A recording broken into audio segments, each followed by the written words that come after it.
구약 123페이지 출애굽기 27장 1절에서 8절 말씀입니다.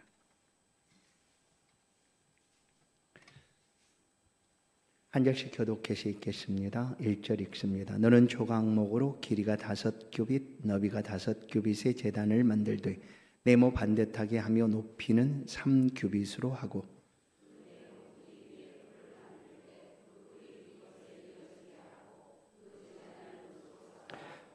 재를 담는 통과 부삽과 대야와 고기 갈고리와 불 옮기는 그릇을 만들되 제단의 그릇을 다 노수로 만들지며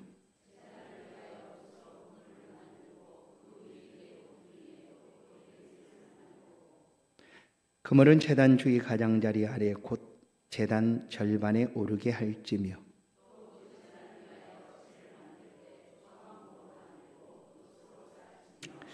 제단 양쪽 고리에 그 채를 깨어 제단을 매게 할지며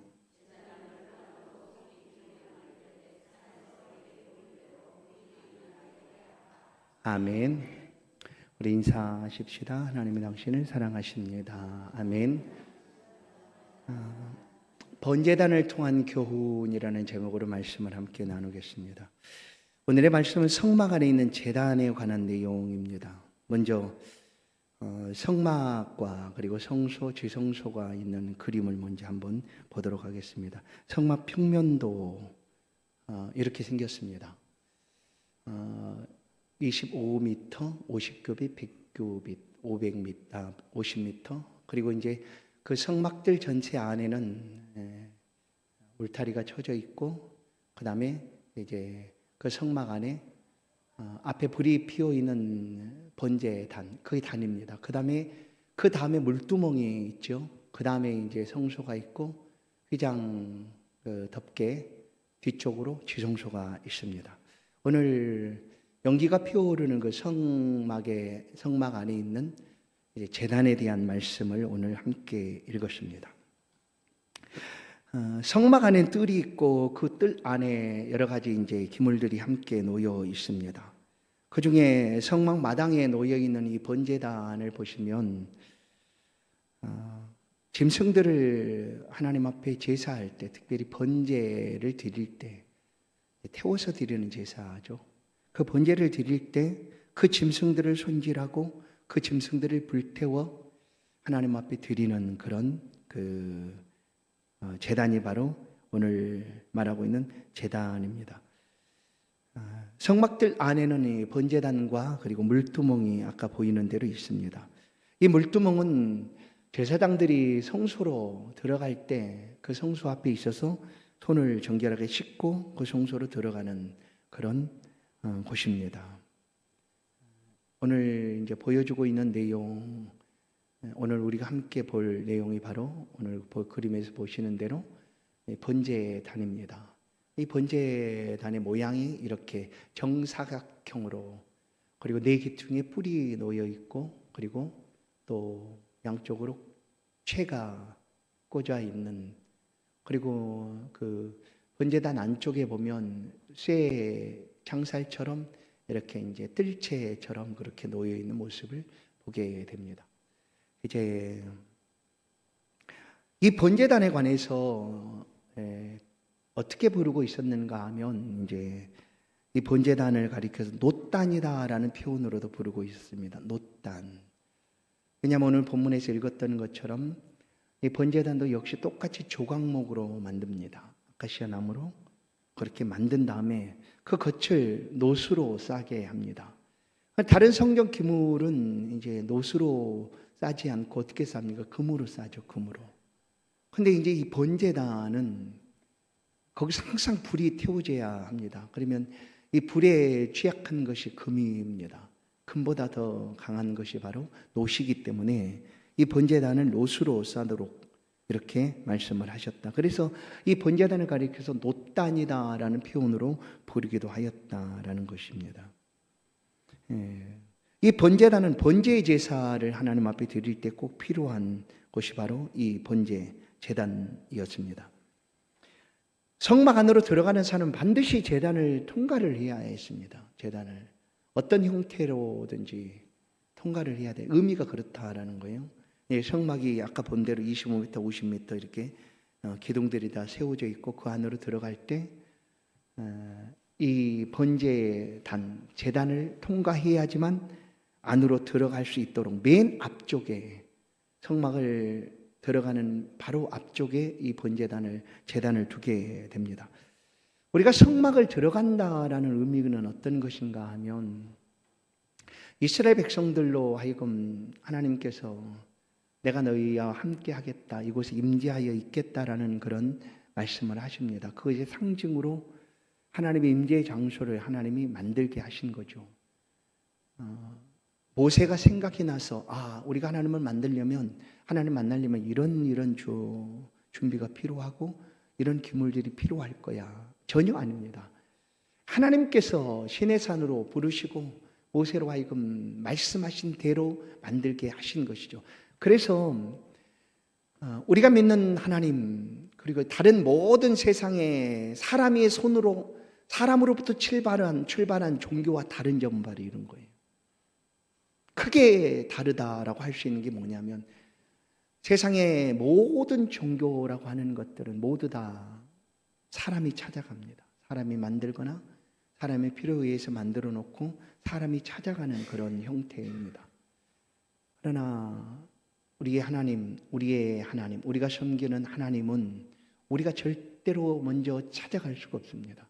하나님이 다가오셔서 손을 내밀어 주시지 않는 이상 우리는 하나님 앞에 나아갈 수가 없다라는 거예요. 그런데 하나님이 지금 그 성막을 만드시고 그곳에 임재하여 계시는 그 장소로 나아갈 때 이 제단이 너무나 중요한 이유는 뭐냐면, 우리가 절대로 하나님 앞에 그냥 나갈 수 없기 때문입니다. 하나님 앞에 설 수도 없고, 하나님 앞에 그냥 우리가 나아가면 그냥 불타서 사라지고 없어지는 거예요. 그것이 바로 죄의 값 때문이죠. 그냥 그 즉시 사망이 임하게 되는 것이니까. 그래서 하나님이 계시는 그 성소, 지성소로 나아갈 때 이 제단을 반드시 통과해서 갈 수 있도록 성막 안으로 문을 열고 들어오면 그 제단이 가장 먼저 놓여 있었다라는 것입니다. 사람이 하나님 앞에 나아가기 위해서는 반드시 제단을 통과해야 된다. 왜 그럴까요? 그것은 이 제단 위에서 내가 죽어야 될 짐승이 대신 죽어가고 있는 것이죠. 그리고 그 값을 인하여 우리가 제단을 지나서 하나님 앞에 나아도록, 그러면 하나님이 긍휼과 자비와 은혜를 베푸사 우리를 그곳에서 만나주신다라는 의미고 상징입니다. 그래서 이 제단 위에는 항상 끊임없이 이제 번제가 드려지고 있었습니다. 그리고 그 제단에서 번제물을 잡는 그런 제사장들의, 레위인들의 그런 피비린내 나는 그런 일들이 계속해서 이어지게 되는 거죠. 솔로몬 성전이 만들어지고, 솔로몬 성전은 이제 높은 곳에 약 500에서 600m 되는 높은 그런 산에 이제 예루살렘 도시가 만들어지는데, 그 성전이 세워지고 그 성전에서 흘러내리는 피가, 그러니까 이스라엘 백성들이 제사를 드리는 그런 피 흘림, 제물들이 죽어가는 그 피가 성전으로 올라가는 그 기도는 골짜기로 그 피가 흘러내렸다. 그래서 피의 골짜기라고도 부르기도 합니다. 제물들의 피가 계속해서 그리 흘러가는 거예요. 그래서 이 제단을 통과하지 않고는 우리가 하나님을 만날 수 없다라는 것은, 피 흘림이 없이는 죄의 속함을 받지 않고는 하나님 앞에 나갈 수 없다라는 것을 이미 구약 속에서 하나님께서 말씀을 하고 있다라는 것입니다. 그래서 오늘 이 번제단의 교훈은 뭐냐면, 이 구약에 있는 이제 모든 이런 모든 것들은 상징이라고 말씀을 드렸잖아요. 예수 그리스도를 상징하고 있는 것입니다. 그래서 구약 속에서도 이 번제단의 의미는 예수 그리스도의 죽음과 희생과 관계가 되어 있습니다. 그걸 상징하는 것이죠. 그게 바로 신학적으로 우리 가운데 주고 있는 내용이기도 합니다. 왜냐하면 잘 보십시오. 예수님이 아니고는 우리가 하나님 앞에 절대로 나갈 수가 없습니다. 예수님이 아니시고는, 예수 그리스도를 통하지 않고는 우리가 하나님 앞에 나갈 수가 없다. 왜 그럴까요? 그래서 이 번제, 구약에 말하고 있는 이 번제단, 제단은 예수 그리스도를 상징하는 것입니다. 그리스도 예수께서 십자가에 죽어 주심으로 그 보혈의 피를 의지해서 그 피로 사함을 받은, 구속함을 받은 우리가 예수 그리스도의 은혜를 힘입어 하나님 앞에 나가게 되는 거예요. 그래서 하나님이 우리를 보실 때 그냥 보시는 것이 아니라 아들 예수 그리스도의 피 흘심을 통해서 우리를 보시기 때문에 우리 죄를 용서하시는 것입니다. 왜냐하면 하나님이 그 아들로 말미암아 우리의 모든 죄값을 받으셨기 때문이죠. 그래서 누구든지 그리스도 안에 있으면 예수 그리스도의 은혜를 입고 하나님과 교통하고 교제하고 그 하나님과 만날 수가 있다라는 것이 이제 이 번제단을 통한 영적인 교훈이 아닐까 여겨집니다. 아까 말씀 그 본 그림처럼 번제단의 크기는 정사각형으로 만들어져 있습니다. 정사각형 약 가로 2m 30, 세로 2m 30, 높이가 약 1m 40 정도 되는 정사각형으로 만들어져 있고 아까 보시는 그림과 같습니다. 그리고 그 기퉁이에는 뿔이 이제 네 기퉁이에는 뿔이 이렇게 기퉁의 뿔이 만들어지도록 합니다. 그러면 그 제단의 이 뿔은 어떤 의미를 가지고 있을까? 이 뿔은 사실 하나님의 능력을 상징합니다. 하나님의 능력보다 제단의 뿔. 제단의 뿔. 그래서 성경에 이 제단의 뿔이라는 표현이 등장을 하기도 합니다. 그래서 이스라엘 백성들은 죄인을 용서하시는 하나님의 은혜와 자비와 긍휼이 여기에 있다라고 여겼고, 그들은 그래서 범죄를 이스라엘 백성들이 죄를 짓고 할 때 그들은 제단 뿔을 가서 붙잡았습니다. 그러면 용서해 준다 하는 그런 의미를 그들이 간직하고 그렇게 제단의 뿔을 붙잡았다라는 거예요. 이게 실제적으로 이 제단 뿔, 곧 하나님의 능력이고 그 죄를 용서하시는 하나님의 긍휼과 자비와 은혜의 상징인데, 이 전에 오는 그런 이스라엘 백성들 속에서 행해졌던 것처럼 실제적으로 하나님의 성전이 첫 번째 솔로몬 성전이 세워지고 이제 성전 안에도 이 제단이 있습니다. 거기 똑같이 뿔들이 제단에 네 기퉁의 뿔이 있죠. 그때 어떤 일이 벌어졌는가 하면 이제 이 솔로몬은 다윗의 막내 아들이지 않습니까? 다윗의 왕위가 솔로몬에게 가도록 하나님께서 이미 솔로몬이 태어나는 순간부터 말씀을 하셨어요. 여디디야, 하나님의 사랑을 입은 자다 하고 말씀을 하셨고, 이제 다윗이 죽을 때가 되었을 때 그 솔로몬의 형들, 배다른 형들이죠. 그 형들이 이제 다윗의 왕위를 자신들이 차지하고자 이제 계략을 꾸미게 되는 일들이 벌어집니다. 그러나 이미 하나님의 그 왕위는 어디로 흘러가게 되어 있었는가 하면 솔로몬에게 이어가게 되어 있었습니다. 그러나 솔로몬의 배다른 형인 아도니아가 반역을 꾀합니다. 그러다가 이제 그 반역이 실패를 하게 되죠. 그때 아도니아가 어디로 도망치는가 하면 오늘 그 이스라엘 백성들이 제단의 뿔을 붙잡으면 용서함을 받을 수 있다라고 이렇게 전해져 왔기 때문에 그들이 그 뿔을 붙잡고 하나님의 긍휼과 자비와 용서의 상징처럼 여겼던 것처럼 이 아도니아가 성전으로 도망칩니다. 성전으로 도망쳐서 뭘 하고 있는가 하면 제단뿔을 붙잡고 있는 거예요. 열왕기상 1장 50절을 보면 아도니아도 솔로몬을 두려워하여 일어나 가서 제단뿔을 잡았다라는 거예요. 어떤 사람이 솔로몬에게 말하여 이르되 아도니아가 솔로몬 왕을 두려워하여 지금 제단뿔을 잡고 말하기를 솔로몬 왕이 오늘 칼로 자기 종을 죽이지 않겠다고 내게 맹세하기를 원한다 하나이다. 그러니까 제단뿔을 잡고 이제 긍휼과 자비를 구하고 있는 거죠.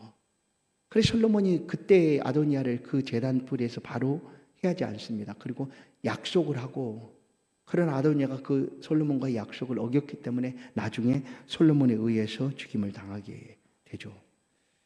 바로 이것이죠. 이 제단의 뿔은 그와 같은 의미를 가지고 있다. 오늘 우리가 죄를 용서받는다라는 것은 어떤 의미를 가지는가 하면 우리가 그 죄를 자복하는 것이 필요합니다. 인정하는 거죠.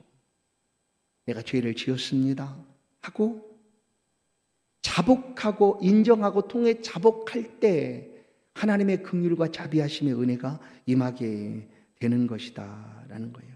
그럴 때 하나님께서 우리 가운데 은혜를 베풀어 주십니다. 그래서 예수를 믿는다라는 것은 이렇게 시작된다고 말하지 않습니까? 내 죄를 자복하는 것. 그래서 나는 죄인입니다라는 것을 정말로 내가 느끼는가? 성도 여러분, 내가 죄인이 아니다라고 여긴다면 하나님 앞에 있을 필요가 없어요. 죄인이 아니라고 한다면. 왜냐하면 내가 죄가 없다고 여기면 하나님 앞에 서서 얻을 것이, 궁극적으로 얻을 것이 없기 때문이에요. 하나님 앞에 있다라는 것은, 하나님을 그리워하고 사모하고 의지한다라는 것은 죄인에게 베풀어 주실 그 하나님의 긍휼과 자비와 은혜를 내가 누리고 싶습니다, 내가 받고 싶습니다 하는 것 때문에 하나님 앞에 나오는 것인데, 내가 죄가 없어요 하면 하나님 앞에 나올 이유가 없다라는 거예요. 그런데 자기 스스로는 내가 죄가 없다고 말한다 할지라도 그 말은 그의 말일 뿐, 하나님이 인류를 창조하시고 모든 일과 행한 죄악에 대해서 단언하게 말합니다. 모든 사람은 죄를 범하였으니 하나님의 영광에 이르지 못하더니, 그리고 그 죄의 삭은 사망이다. 그래서 나는 죄가 없다고 말한다 할지라도 하나님께서 인류 모두가 죄를 범하였다라는 그 말씀을 받아들인다면 나는 죄인입니다 하나님 앞에 나올 때 그렇게 하고 하나님 앞에 은혜를 구하는 거예요. 그럴 때 하나님의 은혜를 우리가 풍성히 누리게 됩니다. 죄를 짓고 제단불을 붙잡고 긍휼과 자비를 구하는 것처럼 오늘 우리의 삶에서 하나님, 내가 범죄하였습니다, 내가 이 죄를 인정합니다 하고 하나님 앞에 나는 죄인으로서이다 하고 통해 자복할 때 하나님의 자비와 긍휼과 은혜가 우리 가운데 임하게 된다. 이 번제단에 단순히 번제 제단만 있는 게 아니라 오늘 우리가 함께 읽은 말씀 속에 3절을 보시면 제단에 필요한 도구들이 있습니다. 그 도구들이 뭐냐면 통도 필요하고 부삽도 필요합니다. 그리고 대야도 필요하고 갈고리도 필요합니다. 이 제단에 왜 이런 것들이 필요할까? 그냥 제단에 올려진 그 제물이 타면 되는 것 아니에요? 그런데 이 올려진 제물이 잘 타도록 하기 위한 도구들이에요. 잘 타도록 하기 위한 도구. 여기에도 우리가 이제 붙들어야 될 영적인 교훈이 있습니다. 우리가 예수 믿으면 끝나는가? 예수 믿음으로 나는 이제 내가 할 일은 다 끝났는가? 나 예수 믿습니다 하고는 그냥 나 예수 믿는 게 분명해. 그러니까 이제 난 됐어.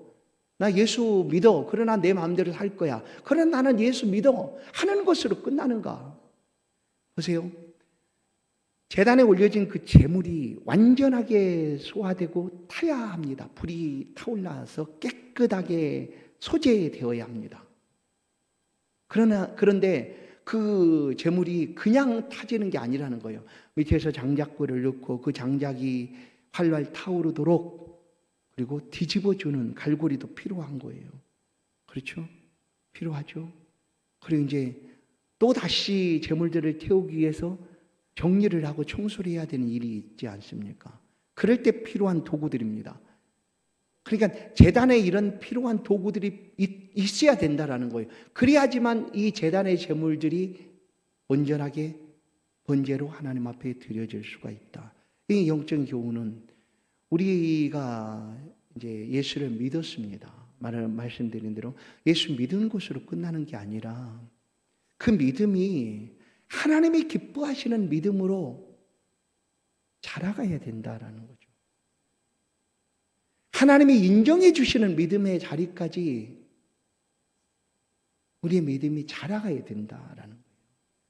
그렇기 위해서 필요한 도구들, 그러니까 번제물에 그 제물이 잘 타오르고 완전히 소화될 수 있도록 완전한 번제로 드려지도록 하기 위하여 이런 도구가 필요하듯 갈고리나 뒤집어주는 것 밑에 여러 가지 도구들이 필요한 것처럼 우리 신앙의 삶 속에서 예수 믿음으로 끝나는 것이 아니라 하나님이 인정하시는 그 믿음의 사람으로 장성한 분량으로 자라가도록 하기 위해서 이런 도구들처럼 우리에게도 필요한 것이 있는데 그것이 뭐냐? 말씀이다라는 거예요. 하나님의 말씀. 그것이 뭐냐? 그 기도라는 거예요. 기도. 신약에서 디모데전서 4장 2절인가요? 말씀과 기도가 우리를 거룩하게 한다. 그러면 이 우리가 하나님이 우리를 예수 믿도록 하심은 뭐냐면 하나님과 함께 영원토록 살도록 하게 하며 하나님과 영원토록 산다는 것은 어떤 의미냐면 죄가 없다라는 얘기예요. 죄가 없다는 것이 뭘까요? 거룩하다라는 것 아니에요. 죄가 없어진 상태, 거룩한 상태예요. 번제단의 제물이 활날 끝까지 타서 완전한 소화가 될 수 있도록 하는 것처럼 우리가 예수를 믿고 삶을 살아가는 동안에 꼭 필요한 도구들이 있다면 말씀과 기도다. 그래서 그 말씀과 기도를 통해서 우리가 하나님이 인정할 만한 그런 신앙의 성숙함을 가지게 되고 또한 하나님 앞에 합당한 장성한 믿음의 분량을 따라 우리가 자라가게 된다라는 거예요.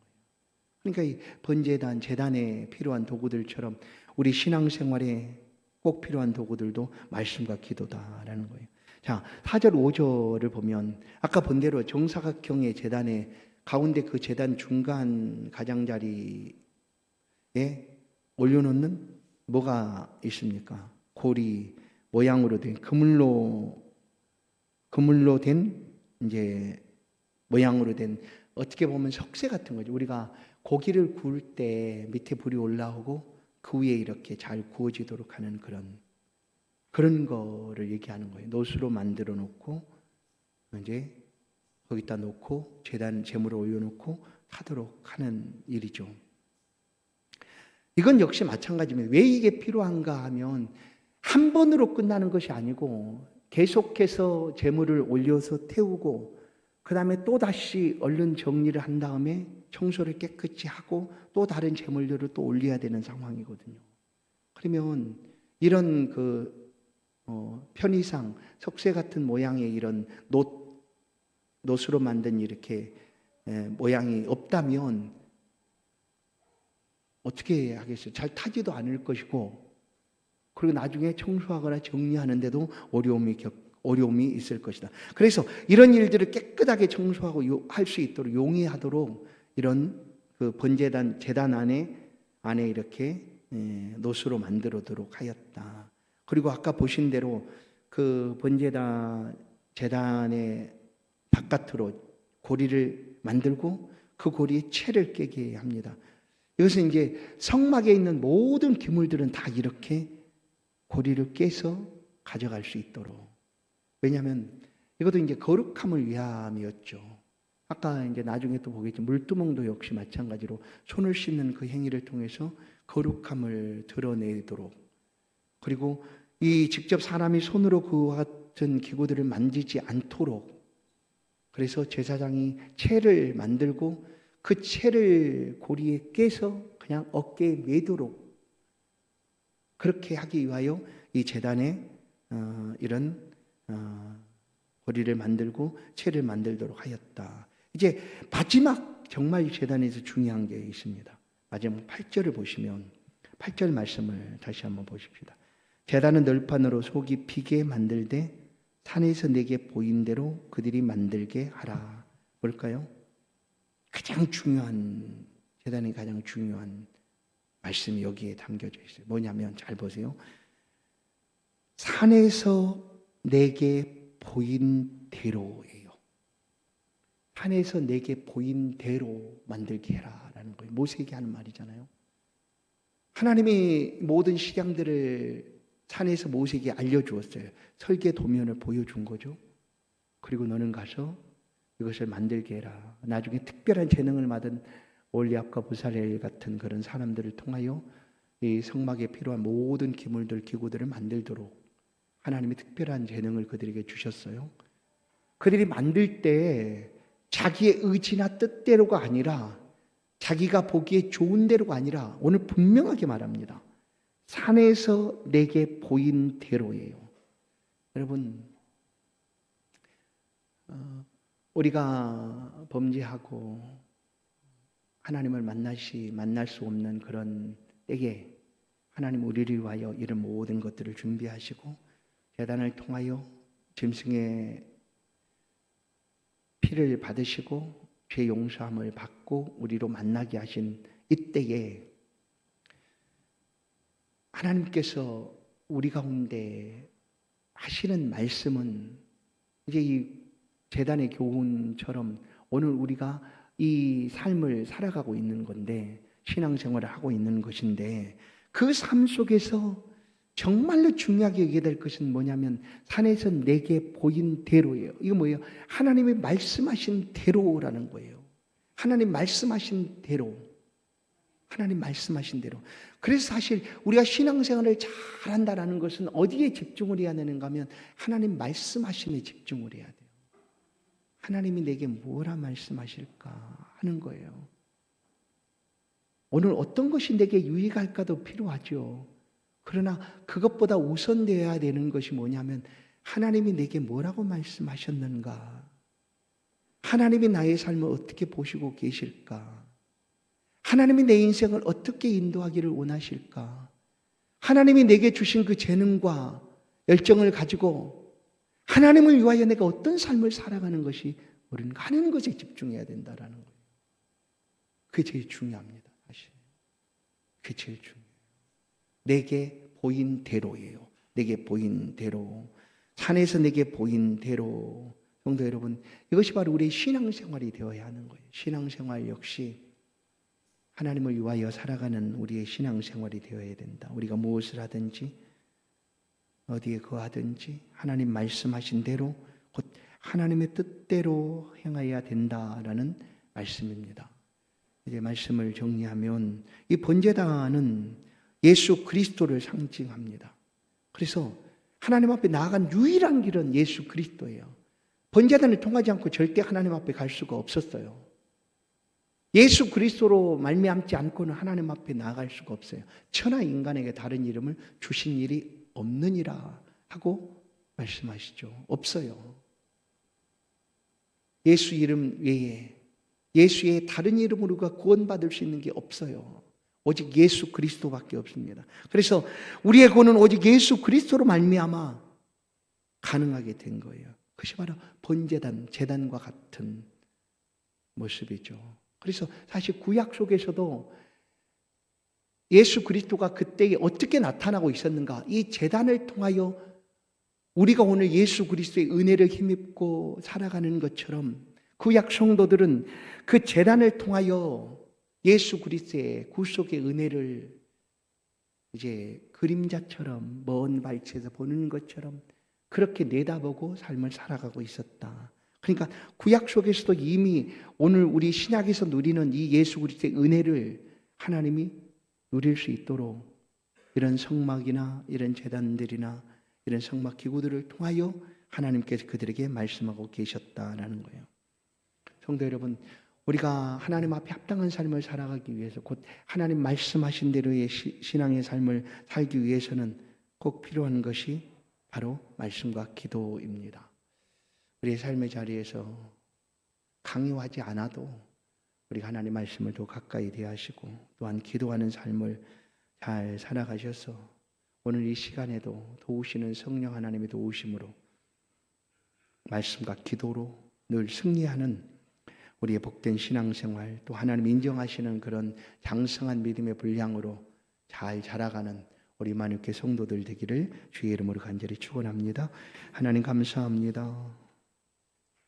예수 그리스도의 은혜를 다시 한번 깊이 묵상합니다. 주님이 아니시면 우리가 어찌 하나님을 배울까요? 하나님을 대할까요? 하나님의 은혜를 구할 수가 있겠습니까? 제단에 수많은 짐승들이 우리 대신 피를 흘리고 죽어갔습니다. 그러나 단번에 자신의 몸을 우리 가운데 내어주신 예수 그리스도로 말미암아 우리는 더 이상 피 흘림 없이 주의 은혜를 따라 하나님 앞에 나아갑니다. 이 믿음의 삶에 우리가 흔들리지 않게 하시고 지치지 않게 하시고 하나님의 말씀으로 또한 기도로 위로받고 세임을 얻는 우리의 신앙생활 될 수 있도록 걸어가는 길에 늘 함께 하시고 동행하여 주시고 은혜 베풀어 주옵소서. 예수 그리스도의 이름으로 기도하옵나이다.